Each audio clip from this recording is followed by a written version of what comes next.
परिवार में पैदा हुआ। जब मैं छोटा सा था 1980 में प्रियंका और मैं घर में लेई बनाते थे, रात को निकलकर पोस्टर चिपकाते थे। चुनाव समझता हूं, 20 साल से मैं स्वयं चुनाव लड़ रहा हूं।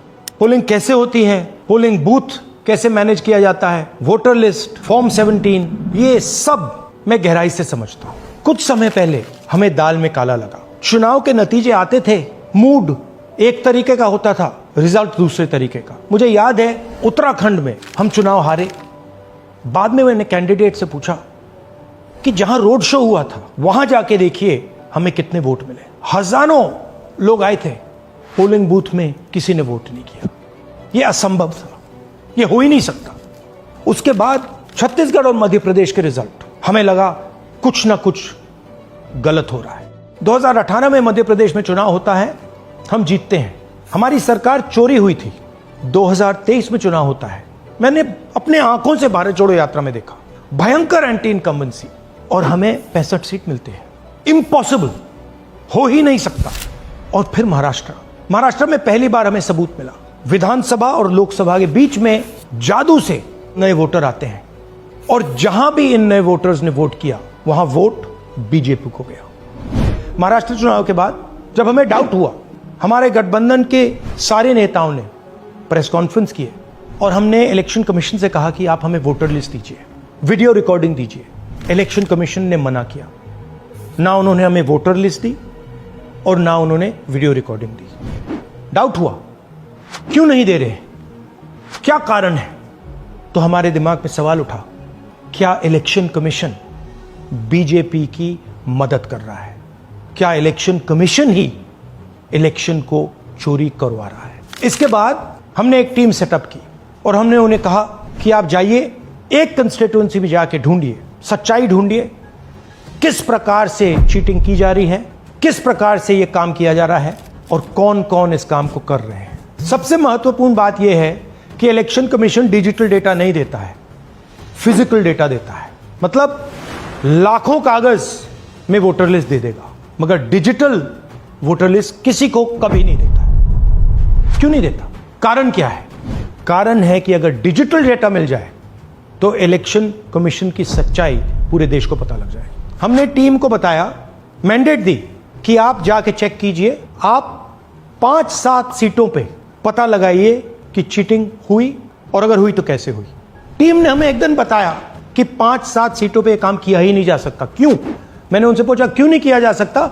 उन्होंने मुझे ये कागज दिखाए। ये जो कागज हैं, ये एक लोकसभा के कागज नहीं है, ये एक विधानसभा के कागज है, और इन कागजों को हमने मैन्युअली सॉर्ट करना पड़ा। और पूरा का पूरा काम जो हुआ है, इसमें 6 महीने लगे हैं, और एक असेंबली सीट में हम ये काम कर पाए हैं। क्यों? क्योंकि डिजिटल डेटा नहीं दिया जाता।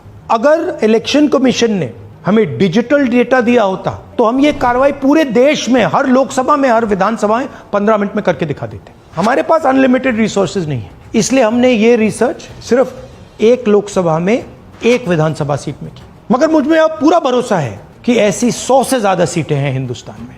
जो यहां हुआ है उन सीटों में भी हुआ है। और याद रखिए, अगर बीजेपी को 10-15 सीटें कम आती तो आज नरेंद्र मोदी प्रधानमंत्री नहीं होते, इंडिया गठबंधन की सरकार होती। जांच ने 5 तरीके की चोरी पकड़ी है। डुप्लीकेट वोटर, जिसका मतलब एक वोटर के नाम वोटर लिस्ट में अनेक जगह आ रहे हैं। फेक एड्रेस, मतलब एड्रेस है ही नहीं, या फिर house number 0। Bulk voter in single address, मतलब एक छोटे से घर में 40, 50, 60 लोग रह रहे हैं। इनवैलिड फोटोज, छोटी सी फोटो है या फिर फोटो ही नहीं है, और वो जो छोटी फोटो है वो दिखती भी नहीं है। कौन है, किसका चेहरा है, नहीं पता लग सकता। Misuse of form 6। Form 6 first time voters के लिए होती है, मतलब जिनकी एज 18-20 साल की हो, मगर वोटर लिस्ट में 90 साल के लोग फॉर्म 6 का प्रयोग कर रहे हैं। चुनाव में 6,50,000 वोटर थे, उसमें से 1 लाख चोरी के थे। अब मैं आपको 5 उदाहरण देता हूं। यह देखिए, गुरकीरत सिंह डांग, इसका नाम 4 अलग अलग बूथों पे आता है। यह कैसे हुआ और क्यों हुआ? एक और उदाहरण, विशाल सिंह, वाराणसी में वोटर लिस्ट में नाम है और बेंगलोर में 2 बार वोटर लिस्ट में नाम आता है।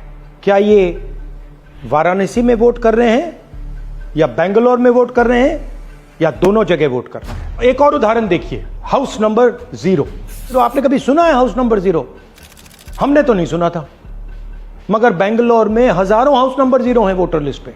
हाउस नंबर 35 की कहानी सुनिए। छोटा सा घर है, ज्यादा से ज्यादा 4 लोग रह सकते हैं, मगर इस 35 में 80 लोग वोटर लिस्ट में रजिस्टर्ड है। ये ईआरओ ने कैसे अप्रूव किया, क्यों अप्रूव किया, पता लगाना है। अच्छा, अब ये देखिए वोटर लिस्ट, इनकी फोटो देखिए, या फोटो है ही नहीं या फिर छोटी छोटी फोटो है जो दिख नहीं सकती। इन वोटर आईडीज पे वोट दिया गया है। अब मैं आपको बताता हूं शकुन रानी की कहानी। फर्स्ट टाइम वोटर बनी है, 70 साल की आयु है। एक बार फॉर्म 6 का प्रयोग किया और उसके कुछ ही महीने बाद दूसरी बार फॉर्म 6 का प्रयोग होता है। 2 बार इनका नाम वोटर लिस्ट में आता है और फर्स्ट टाइम वोटर की लिस्ट में आता है। ये फर्स्ट टाइम वोटर हो ही नहीं सकती। तो क्या शकुन रानी जी ने वोट किया या किसी और ने शकुन रानी जी के लिए वोट किया? ये ही छुपाने के लिए सीसीटीवी का डेटा हमें नहीं दिया जा रहा है। और ये शकुन रानी जी अकेली नहीं है, ऐसे हजारों लोग हैं जिन्होंने फॉर्म 6 का प्रयोग करके 2-3 बार वोटर लिस्ट में नाम डाला है। हमने पहले इलेक्शन कमीशन से इलेक्ट्रॉनिक वोटर लिस्ट मांगी थी, सीसीटीवी फुटेज मांगी थी। उन्होंने अपना काम नहीं किया, हमें नहीं दिया। फिर हमने अपना इन्वेस्टिगेशन कराया, आरटीआई भरे और हमारे पास डेटा आया। भाई और बहनों, सच्चाई यह है कि हिंदुस्तान में इलेक्शन कमीशन और बीजेपी मिलकर इलेक्शन चोरी कर रहे हैं। यह पूरा का पूरा सबूत ब्लैक एंड व्हाइट में आज हमने आपको दिया है। इलेक्शन कमीशन जानता है कि हमने उनकी चोरी पकड़ ली है, इसीलिए एसआईआर आया है। यह एसआईआर जो है इंस्टीट्यूशनलाइज चोरी है। इलेक्शन कमीशन खुलकर बिना डरे बीजेपी के साथ मिलकर चोरी कर रहा है।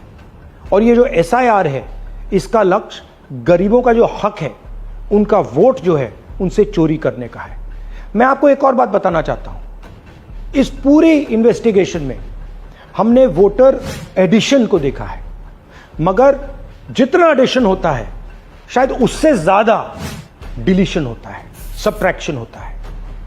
तो ये सिर्फ एक मेन तरीका हमने पकड़ा है, दूसरे तरीके पे हमने इन्वेस्टिगेशन की ही नहीं है अभी। मैं इलेक्शन कमीशन और इलेक्शन के ऑफिसर्स को साफ कह रहा हूं, आप जो कर रहे हो गलत कर रहे हो, ये ट्रीजन है, देश के खिलाफ है।